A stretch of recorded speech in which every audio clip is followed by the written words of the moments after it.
to King Abdullah of Saudi Arabia begging for more oil.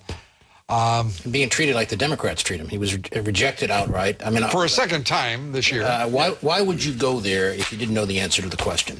I mean, diplomacy is about sending someone there, find out, you go and make that kind of a presentation when you basically know what the answer is. Is there at some point at which, your thoughts, Michael? Well, it's also bizarre to request more production, because fundamentally I think everyone agrees now that the price is not simply a reflection of price and demand, or supply and demand, that there is a premium built in. It has a terror premium, a speculation premium. There's a there may be the conventional thinking. I think it's mistaken, frankly, the conventional wisdom. I believe that you're seeing immense competition for a scarce resource that's going to continue to drive these prices higher, and you're dealing with an oligopoly and the cartel of OPEC. So, but what does it not disturb anyone to see a sitting president begging?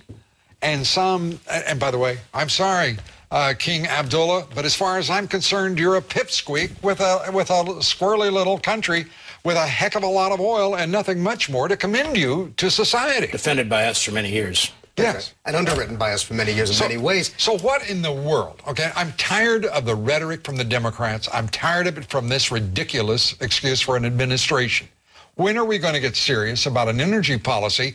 When are these candidates, when are they actually going to get serious about this issue? Well, you see, I think it's much bigger than President Bush being rejected in that meeting. It really speaks to the bipartisan failure to have a policy leading us towards energy independence. I think that's what I just said.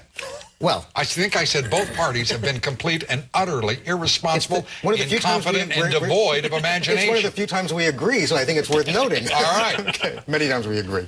So what are we going to do here? Well, but you would think, Lou, that the price then, however we get to this price, the price should be the incentive to change our addiction to oil, as President Bush rightly called it. But in fact, not much is changing other than we're trying to increase supply. What is changing, though, is an awful lot of middle-class, lower middle-class Americans are being hurt terribly by this. And I think but that leads to real change, because until it does not. It does not. They still got to go to work every day. Well, but I agree. They don't have the luxury of mass transit. Listen to my friend, the populist. They live across this country, and they are struggling and they are suffering. But the guy's going to drive to the Hampton this summer, and their helicopters are not going to be affected. But the guy in Nebraska, the guy in Missouri, is going to be. I really believe this is one of the things that's going to come out in this election, because I want to watch these cute little geniuses who are running these campaigns.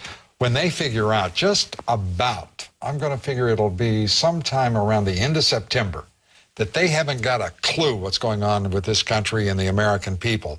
And we're going to see, all of us in this country, that the national media has accepted just about the same deficit of understanding with the American people. And you're going to see, I think, a seismic shift here that's going to surprise the candidates of both parties. And that goes back to my point. That's what's going to lead to change. The American people are going to demand change. They're going to change demand. I'd love to see is get rid of these idiots running these two political parties, and somebody start focusing on the needs and the desires of the American people. And you're going to explain the rest of it perhaps next week. Thank you. Would you do that for us? I'll be proud to be here. Robert, thank you very much. Michael, thank you. Thank you. Thank you very much.